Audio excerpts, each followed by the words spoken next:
ಸ್ನೇಹಿತರೆ, ಸಪ್ತಪದಿ ಧಾರಾವಾಹಿಯ ಇಂದಿನ ಸಂಚಿಕೆಯಲ್ಲಿ ನೋಡುವುದಾದರೆ ಕಲ್ಯಾಣ್ ಬರೋದನ್ನ ನೋಡಿ ಇನ್ನ ಅನಾಮಿಕಾ ಹಾಡ್ಕೊಂತ ಇರ್ತಾಳೆ. ಇನ್ನ ನೀನೇನ್ ಅನ್ಕೊಂಡ್ರು ನಿಮ್ಮ ಅತ್ಗೆ ಈ ಮನೇಲಿ ಇರಕ್ಕಾಗಲ್ಲ ಬಿಡು ಕಲ್ಯಾಣ್. ಯಾಕೆ ನೀನ್ ಆ ರೀತಿ ಮಾತಾಡ್ತಿದ್ಯಾ ನಮ್ಮ ಅತ್ಗೆ ಬಗ್ಗೆ? ಇನ್ನೇನು ಈಗ ಮಾಯಾ ಸಿಕ್ಕಿದಾಳಲ್ಲ, ಸಿಕ್ಕಿದ್ರೆ ಇನ್ನ ಆ ಮಗುಗೆ ತಾಯಿ, ರಾಜ್ಗೆ ಹೆಂಡತಿ ಆಗೋ ಹೆಸ್ರೆಲ್ಲ ಇರೋದೀಗ ಮಾಯನ್ಗಷ್ಟೇ. ಕಾವ್ಯಂಗೆ ಇನ್ನೇನು ಹೆಸ್ರು ಇರೋದಿಲ್ಲ.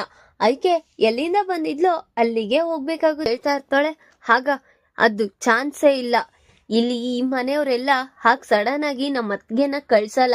ನೀನೇ ಏನೇನು ಊಹೆ ಮಾಡ್ಕೊಂಡ್ರೆ ದೊಡ್ಡತ್ತೆ ಮಾಯನ್ಗೂ ರಾಜ್ಗೂ ಮದ್ವೆ ಮಾಡಿಸ್ತೀನಿ ಅಂತ ಮುಂಚೆನೆ ಹೇಳಿದಾರಲ್ವಾ, ಈಗ ಅದೇನೆ ನಡೆಯೋದು. ಬೇಕಂದ್ರೆ ಬರ್ದು ಇಟ್ಕೋ, ನಾನು ಹೇಳೋದೇ ನಡೆಯುತ್ತೆ ನೋಡು ಅಂತ ಹೇಳ್ತಾ ಇರ್ತಾಳೆ.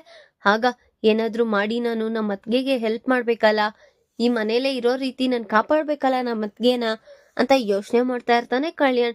ಇನ್ ಈ ಕಡೆ ನೋಡಿದ್ರೆ ಸುಭಾಷ್ ಅವರು ತುಂಬಾ ಮೌನವಾಗಿ ಯೋಚನೆ ಮಾಡ್ತಿರ್ತಾರೆ. ಏನೋ ಮಾಡಕ್ ಹೋದ್ರೆ ಏನೋ ಆಯ್ತು, ಏನೋ ಮಾಡಕ್ ಹೋಗಿ ಏನೋ ಆಗೋಯ್ತು.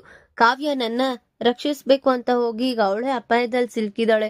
ಹೇಗಾದ್ರೂ ಮಾಡಿ ನಾನು ಆ ಮಾಯನ್ ಹತ್ರ ಮಾತಾಡ್ಬೇಕಲ್ಲ ಅಂತ ಹೊರಟಿರ್ತಾರೆ ಸುಭಾಷ್ ಅವರು. ಇನ್ ಈ ಕಡೆ ನೋಡಿದ್ರೆ ಕಾವ್ಯಂಗೆ ಅವ್ರ ಅಕ್ಕ ಲೆಫ್ಟ್ ಹ್ಯಾಂಡ್ ರೈಟ್ ತಗೊಳ್ತಾ ಇರ್ತಾಳೆ. ಆಗ ಏನೇ ಮಾಡ್ತಿದ್ಯಾ, ನಿನ್ಗೇನಾದ್ರೂ ಸ್ವಲ್ಪ ಆದ್ರೂ ಬುದ್ಧಿ ಇದೆಯೇನೆ ಹೇಳು. ನೀನ್ ಈ ರೀತಿ ಮಾಡ್ಕೊಂಡಿರೋದು ನನ್ಗೊಂಚೂರು ಇಡಿಸ್ತಾ ಇಲ್ಲ ಕಾವ್ಯ. ಯಾರಾದ್ರೂ ಹೋಗಿ ಅವ್ರ ಸೌತಿನ ಅವರೇ ಕರ್ಸಿ ಮನೇಲಿ ಇಟ್ಕೊಳ್ತಾರ? ನೀನ್ ನೋಡಿದ್ರೆ ಅಂತ ಕೆಲ್ಸನೇ ಮಾಡಿದ್ಯಾ. ಏನ್ ಮಾಡ್ಬೇಕು ಅಂತ ಇದ್ಯಾ ನೀನು? ಅಷ್ಟಕ್ಕೂ ಆ ಮಾಯ ಯಾರು, ಎಲ್ಲಿದ್ಲು, ಏಂತ ಕರ್ಕೊಂಡ್ ಬಂದೆ ನೀನು ಅಂತ ಹೇಳ್ತಾ ಇರ್ತಾಳೆ ಸ್ವಪ್ನ.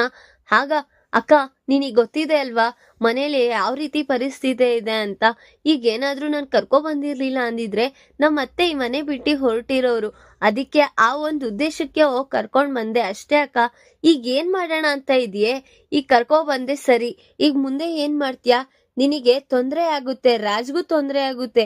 ನೀನ್ ಈ ರೀತಿ ಮಾಡಿರೋದು ನನಗ್ ಸರಿ ಅನ್ನಿಸ್ತಿಲ್ಲ ಕಾವ್ಯ. ಇನ್ನೇನು ಮಾಡಕ್ ಆಗಲ್ಲ ಅಕ್ಕ. ನನ್ ಕೈ ಜಾರಿ ಹೋಗ್ಬಿಟ್ಟಿದೆ ಎಲ್ಲ ಸಿಚುವೇಶನ್ಸು. ಈಗ ಏನ್ ಬರುತ್ತೋ ಅದನ್ನ ನಿಭಾಯಿಸ್ಕೊಂಡು ಹೋಗ್ಬೇಕು ಅಷ್ಟೇ. ಇನ್ನೇನು ಮಾಡಕ್ ಆಗಲ್ಲ ನನ್ ಕೈಯಲ್ಲಿ. ನಾನ್ ಹೆದ್ರಾಕೊಂಡ್ ನಾನ್ ನೋಡ್ಕೋತೀನಿ. ನೀನೇನು ಯೋಚನೆ ಮಾಡಕ್ ಹೋಗ್ಬೇಡ. ಅಲ್ಲಿವರೆಗೂ ನೀನು ನನ್ ಸವಾಸಕ್ ಬರ್ಬೇಡ, ಸುಮ್ನೆ ಇದ್ಬಿಡು. ಯಾವ ಜಗಳ ತಕರಾರು ಏನು ಇಟ್ಕೊಳಕ್ ಹೋಗ್ಬೇಡ ಅಂತ ಹೇಳ್ತಾ ಇರ್ತಾಳೆ ಕಾವ್ಯ.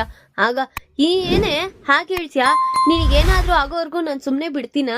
ಅದನ್ನೇ ನಾನು ಹೇಳ್ತಾ ಇರೋದು, ಬೇಡ ಸುಮ್ನೆ ಇರು ಅಂತ. ನಾನ್ ಬಗ್ಗೆ ಹರಿಸ್ಕೊಳ್ತೀನಿ. ನೀನೇನು ಮಧ್ಯ ಬಂದಿ ಏನು ಕೆಲಸ ಮಾಡಕ್ ಹೋಗ್ಬೇಡ ಅಂತ ಹೇಳಿ ಅಲ್ಲಿಂದ ಹೊರಟಿರ್ತಾಳೆ ಕಾವ್ಯ. ಹೇಗೆ ಬಿಡ್ತೀನಿ?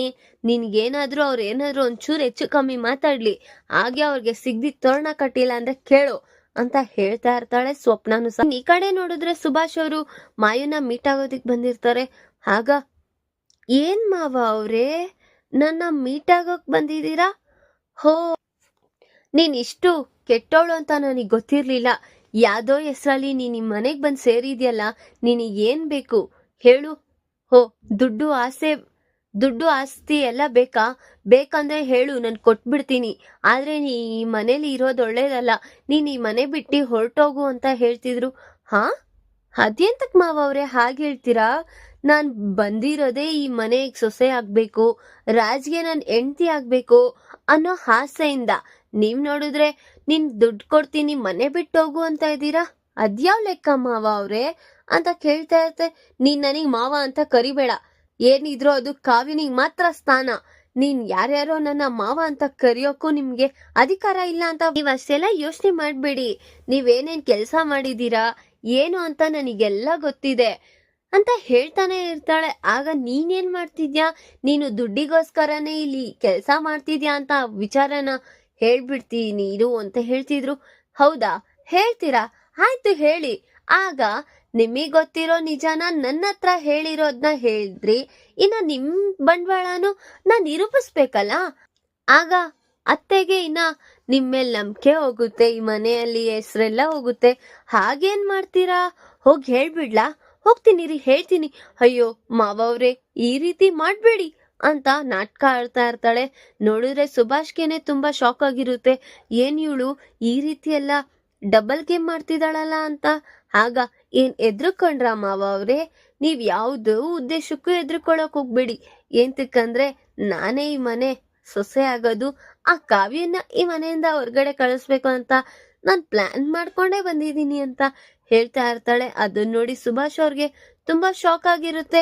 ಧಾರಾವಾಹಿಯ ಪ್ರತಿಯೊಂದು ಸಂಚಿಕೆ ತಪ್ಪದೆ ನೋಡಬೇಕಾದರೆ ನಮ್ಮ KTVS 365 ಚಾನಲ್ಗೆ ಸಬ್ಸ್ಕ್ರೈಬ್ ಮಾಡ್ಕೊಳ್ಳಿ.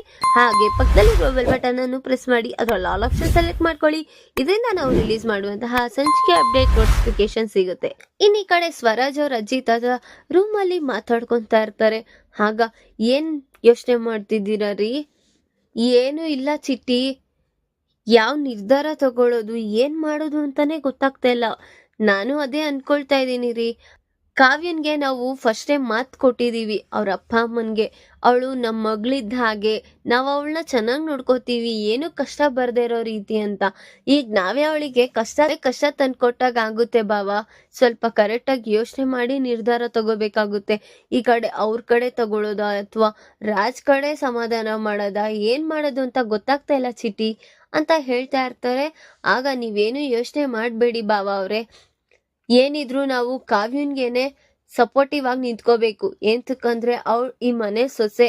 ಈಗ ಯಾರೋ ನೆನೆ ಮೊನ್ನೆ ಬಂದಿರೋ ವ್ಯಕ್ತಿಗಳಲ್ಲ. ಇಷ್ಟು ವರ್ಷದಿಂದ ನಮ್ ಸೊಸೆ ಆಗಿ ನಮ್ಮ ಮೊಮ್ಮಗಳಾಗಿ ಈ ಮನೆನ ಹೆಂಗೆ ಸಂಸ್ಕಾರದಿಂದ ನಡ್ಸ್ಕೊಂಡು ಹೋಗ್ತಿದ್ದಾಳೆ, ಅವಳೇನೆ ನಮ್ ಸೊಸೆ ಆಗೋಕ್ ಚಾನ್ಸ್ ಇರುತ್ತೆ ಅಂತ ಹೇಳಿ ಅವರಿಬ್ರು ಕಾಂಪ್ರಮೈಸ್ ಆಗಿ, ಹೌದು ನೀನ್ ಹೇಳಿದ್ದು ನಿಜಾನೇ ಚಿಟ್ಟಿ, ಯಾವತ್ತಿದ್ರು ಕಾವ್ಯನೇ ನಮ್ಮ ಮನೆ ಸೊಸೆ ಅಂತ ಹೇಳಿನ ಅವರು ಸಹ ಒಂದ್ ನಿರ್ಧಾರಕ್ಕೆ ಬಂದಿರ್ತಾರೆ. ಇನ್ನ ಬೆಳಗ್ಗೆ ಆಗುತ್ತೆ, ಎಲ್ಲ ಅವ್ರವ್ರ ದಿನಚರಣೆ ಕೆಲ್ಸಗಳ ಇನ್ನ ಅಪರ್ಣ ಕಾಫಿಗೋಸ್ಕರ ಕಾಯ್ತಾ ಇರ್ತಾಳೆ. ಆಗ ಮನೆ ಮಂದಿಯವರೆಲ್ಲ ಕಾಫಿಗೋಸ್ಕರನೇ ಕಾವ್ಯನ್ ಕಾಫಿಗೋಸ್ಕರನೇ ಕಾಯ್ತಾ ಇರ್ತಾರೆ. ನೋಡಿದ್ರೆ ಈ ಕಡೆ ಇಟ್ಕೊಂಡಿರೋ ಚಿತ್ರ ಅವಳು ಹೇಗಾದ್ರೂ ಮಾಡಿ ಈ ಮನೆಯವ್ರನ್ನೆಲ್ಲ ಬುಟ್ಟಿಗೆ ಬೀಳಿಸ್ಕೋಬೇಕಲ್ಲ ಅಂತ ಕಾಫಿ ಅವಳು ಸಹ ಪ್ರಿಪೇರ್ ಮಾಡ್ತಾ ಇರ್ತಾರೆ. ತಂಗಿ, ನೀನೇನು ಅಷ್ಟು ಶ್ರಮ ತಗೊಳಕ್ ಹೋಗ್ಬೇಡ, ನಾನ್ ಮಾಡ್ತೀನಿ ಅಂತ ಹೇಳ್ತಾ ಇದ್ರು. ನೀನ್ ಮಾಡಿರೋ ಕಾಫಿನ ಯಾರು ಕುಡಿತಾರೋ ನಾನು ನೋಡೇ ಬಿಡ್ತೀನಿ ಅಂತ ಕಾವ್ಯನ ಹಾಗೆ ನಿಂತಿರ್ತಾಳೆ. ಈ ಕಡೆ ನೋಡಿದ್ರೆ ನಾಗವೇಣಿ ಏನು ಹೊಸ ಸೊಸೆ ಬಂದಿದ ತಕ್ಷಣ ಕಾಫಿ ಟೀಗೆ ಅಂತ ಎಲ್ಲ ರೆಡಿ ಮಾಡ್ತಿದಾರೋ ಏನೋ ಅನ್ಸುತ್ತೆ ಅಂತ ಹೇಳ್ತಿದಂಗೆ, ಏನ್ ಮಾಡೋದು, ನಿನ್ಗೂ ಅವಳಿಗೂ ಸರಿ ಹೋಗಿದೆ, ಅದೆಲ್ಲಿಂದ ಬಂದ್ಲೋ ಅವಳಂತೂ ಪ್ರಕಾಶ ಅವರು ವ್ಯಂಗ್ಯವಾಗಿ ಹೇಳ್ತಾ ಇರ್ತಾರೆ. ಆಗ ಧನಲಕ್ಷ್ಮಿ ಅವರೆಲ್ಲ, ನಾಗವೇಣಿ ಕಾಫಿ ಇರು, ಸೊಸೆ ಬಂದಿದ್ದಾಳಲ್ಲ ಹೊಸ ಸೊಸೆ, ಅವಳು ನಮಿಗೋಸ್ಕರ ಏನ್ ತಗೋಬರ್ತಾಳೋ ನೋಡೋಣ ಅಂತ ನಾಗವೇಣಿನೂ ಧನಲಕ್ಷ್ಮಿ ಇಬ್ರು ಕಾಯ್ತಾ ಇರ್ತಾರೆ. ಇನ್ ಈ ಕಡೆ ನೋಡಿದ್ರೆ ಮಾಯಾ ಎಲ್ಲರಿಗೂ ಕಾಫಿ ಕೊಡೋಣ ಅಂತ ಇನ್ನ ಅವಳು ಸಹ ಹೊರಟಿ ಇನ್ನ ಧನಲಕ್ಷ್ಮಿಗೆ ನಾಗವೇಣಿಗೆಲ್ಲ ಕಾಫಿ ಕೊಡ್ತಾ ಇರ್ತಾರೆ. ತಗೊಳ್ಳೋ ಬೇಡ್ವೋ ಅಂತ ಧನಲಕ್ಷ್ಮಿ ಕೇಳಿದಾಗ, ಜಸ್ಟ್ ಚಿಲ್ ತಗೋ ಅಂತ ಹೇಳಿದ್ಮೇಲೆ ಧನಲಕ್ಷ್ಮಿನೂ ಕಾಫಿನ ತಗೊಳ್ತಾಳೆ. ಇನ್ ಈ ಕಡೆ ನೋಡಿದ್ರೆ ಸ್ವಪ್ನಾಗೂ ಮತ್ತೆ ರಾಹುಲ್ಗೂ ಕೊಡೋದಿಕ್ ಹೋಗಿರ್ತಾಳೆ ಮಾಯಾ. ನನಗೇನು ಬೇಕಾಗಿಲ್ಲ, ನಿನಗೆ ತುಂಬಾ ಇಂಟ್ರೆಸ್ಟ್ ಇದೆಯಲ್ಲ ಕಾಫಿ ಅಂದ್ರೆ, ಕುಡಿ, ಯಾಕೆ ಬೇಡ ಅಂತಿದ್ಯಾ ಅಂತ ಮಾಯಾ ಕೇಳ್ತೆ. ನನಗೆ ಇಂಟ್ರೆಸ್ಟ್ ಇಲ್ಲ, ಅದು ನೀನಂದ್ರೇನೆ ನನಗಾಗಲ್ಲ ಅಂತದ್ರಲ್ಲಿ ನಿನ್ ಕಾಫಿನ ನಾನ್ ಇಸ್ಕೊಳ್ಳೋದ, ಬೇಕಾಗಿಲ್ಲ ಹೋಗು, ನಮ್ ಕಾವ್ಯನ್ ಕಾಫಿನೇ ನನಗ್ ಸಾಕು ಅಂತ ಹೇಳಿ ಅವಳು ಸಹ ಬೈತಾ ಇರ್ತಾಳೆ ಇನ್ನ ಮಾಯಾಗೆ. ಇನ್ ಈ ಕಡೆ ಮಾಯಂಗೆ ಎಲ್ಲಾರು ಹೇಳ್ತಾ ಇರೋ ಮಾತನ್ನ ಕೇಳಿಸ್ಕೊಂಡು ಬೇಜಾರಾಗ್ತಾ ಇರುತ್ತೆ. ಆಗ ಇನ್ನೇನು, ಅಮ್ಮಮ್ಮ ಕಾಫಿ ತಗೊಳ್ಳಿ ಅಂತ ಹೇಳಿ, ನಮ್ಗೆ ಕಾಫಿ ಎಲ್ಲ ಇಡ್ಸಲ್ಲ, ನಮಗ್ ಕಾವ್ಯನ್ ಕಾಫಿನೇ ಇಡ್ಸುತ್ತೆ, ನಮ್ ಕಾವ್ಯ ಕೊಡೋ ಕಾಫಿನೇ ನನಗ್ ಇಷ್ಟ ಅಂತ ಹೇಳ್ತಾ ಇರ್ತಾರೆ ಸ್ವರಾಜ್ ಅವ್ರ ಅಜ್ಜಿಯವರು ಸಹ. ಇನ್ ಈ ಕಡೆ ನೋಡಿದ್ರೆ ಕಾವ್ಯನು, ಅಯ್ಯೋ ಅತ್ತೆ ಕಾಫಿ ಕೊಡ್ಬೇಕಲ್ಲ ಅಂತ ಅವಳು ಹಡಾವಿಡಿಲಿ ಮಾಡ್ಕೊಂಡು ಇನ್ನ ಕೊಡ್ಬೇಕು ಅಂತ ಹೊರಡ್ತಾ ಇದ್ದಂಗೆ ಇನ್ನ ಅಪರ್ಣ ಸುಮ್ಮನೆ ಕೂತಿರ್ತಾಳೆ. ಈ ಕಡೆ ನೋಡಿದ್ರೆ ಮಾಯಾನು ಕಾಫಿ ತಗೊಬಂದ್ ನಿಂತಿರ್ತಾಳೆ. ಇನ್ನ ಕಾವ್ಯನು ಸಹ ಇಬ್ರು ಕಾಫಿ ತಗೊಬಂದಿ ನಿಂತಿರ್ತಾರೆ. ನೋಡಿದ್ರೆ ಅಪರ್ಣ ಅವ್ರಿಗೆ ಯಾರ್ ಕಾಫಿ ತಗೊಳ್ಳೋದು ಯಾರ್ ಕಾಫಿ ಬಿಡೋದು ಅಂತ ತುಂಬಾ ಅಯೋಮಯದಲ್ಲಿರ್ತಾರೆ. ನೋಡಿದ್ರೆ ಅಪರ್ಣ ಅವರು ಆ ಮಾಯಾ ಕಾಫಿನೇ ತಗೊಳ್ತಾರೆ. ಅದನ್ನ ನೋಡಿ ಕಾವ್ಯನ್ಗೆ ತುಂಬಾ ಡಿಸಪಾಯಿಂಟ್ ಆಗುತ್ತೆ. ಇನ್ನ ನಾಗವೇಣಿಗಂತೂ ತುಂಬಾ ಅವಳು ಅನ್ಕೊಳ್ತಿರೋ ಹಾಗೆ ಅಪರ್ಣ ಅವರು ಮಾಯನ್ ಕಡೆಗೆ ಸಪೋರ್ಟ್ ಇದ್ದಾರೆ ಅಂತ ಒಳಗೊಳಗೆ ಖುಷಿ ಪಡ್ತಾ ಇರ್ತಾಳೆ. ಇನ್ನ ಸ್ವಪ್ನ ರಾಹುಲ್ ಅವ್ರಿಗೂ ನೋಡಿ ಬೇಜಾರಾಗ್ತಾ ಇರುತ್ತೆ. ನೋಡಮ್ಮ, ಅತ್ಗೆಗೆ ಹೊಸ ಸೊಸೆ ಕಾಫಿನೇ ಇಡಿಸ್ತಾ ಆಗಿದೆ, ಅದಕ್ಕೆ ನೋಡು ಹೊಸ ಸೊಸೆ ಕಾಫಿನೇ ಇಸ್ಕೊಂಡಿದ್ದಾರೆ, ನೀನು ಬಾಯಿ ಮುಚ್ಕೊಂಡ್ ಕುಡಿಯೇ, ನೀನೇನು ಮಧ್ಯ ಬರ್ಬೇಡ, ಇಲ್ಲಿ ಯಾರ್ಯಾರಿಗೆ ಏನೇನ್ ಆಗ್ತಿದೆ ಅಂತ ನನ್ಗೂ ಗೊತ್ತಿದೆ ಚೆನ್ನಾಗಿ ಅಂತ ಸ್ವರಾಜ್ ಅವ್ರ ಅಜ್ಜಿ ಹೇಳ್ತಾ ಇರ್ತಾರೆ. ಆಗ ಅಮ್ಮ ಕಾವ್ಯ, ನೀನ್ ಕೊಡಮ್ಮ ಕಾಫಿ, ನಾನ್ ನಿನ್ ಕಾಫಿ ಕುಡಿಬೇಕು ಅಂತ ಹೇಳಿ ಕಾವ್ಯನ ಹತ್ರ ಕಾಫಿ ಇಸ್ಕೊಂಡ್ ಕುಡಿತಾ ಇರ್ತಾರೆ.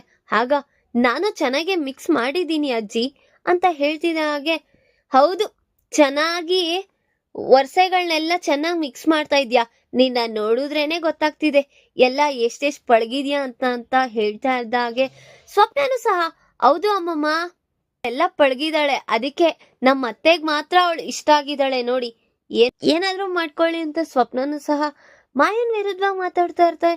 ಈಗ ಕಾವ್ಯನ್ಗೆ ತುಂಬಾ ಡಿಸಪಾಯಿಂಟ್ ಆಗಿದೆ.